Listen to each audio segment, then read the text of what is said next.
It appeared that the appearance of the beings was interpreted by each person by their own cultural upbringing and perceptions.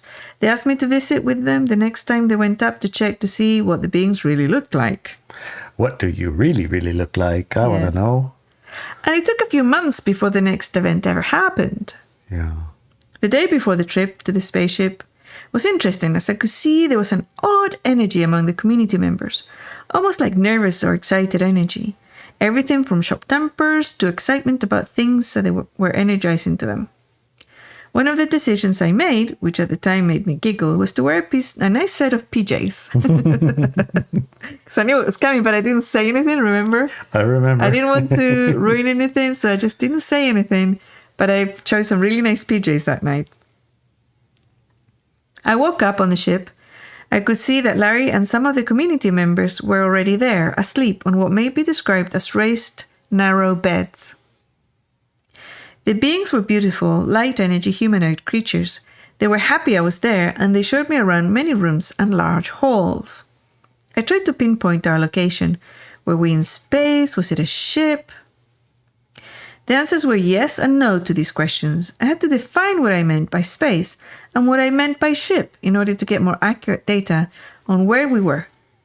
After I did that, the answers were that we were in an artificially created structure, we can call it a ship, or a building, designed to be environmentally friendly and familiar to people from our perception of Earth life. The location, we could call it space, we could call it another planet, moon, or inner Earth, was outside of our perception of Earth life, but within the constructs of physical reality. Yes. Do you want to unpack that a little bit, honey? That's perfect. I mean, I think that is that's like precision in language. I mean, I like it. It helps. Okay. As to the nature of the beings, my initial perception was that they were being interpreted by each person according to their inner concept of what an intelligent bipedal being that is extremely different to themselves might look like. Was correct.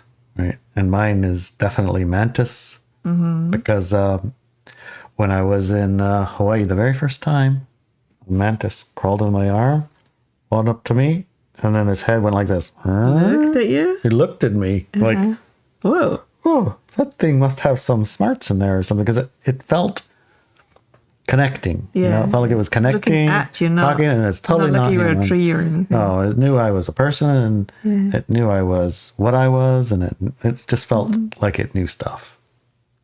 I think people that also experience that with looking in the eyes of dolphins and whales and whatnot. Sometimes, yeah. Or monkeys, I guess. And Or dogs. Right, Goats. Goats. It was also fascinating to me that they, the beings, perceived me very differently to what I looked like to myself or other people. That's the question I was wondering. Do you have any remembrance of how they described you? I could see this because they indeed communicated in an experiential telepathic way, so yes, I could see what they saw. Therefore, I could see and feel what they saw and felt.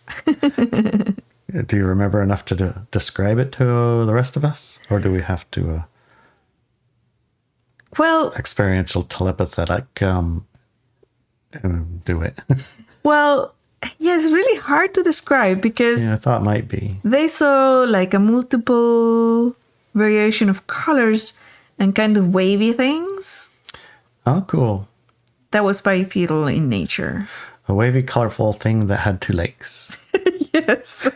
And arms and, And head. arms and a head. Yeah. That's pretty awesome.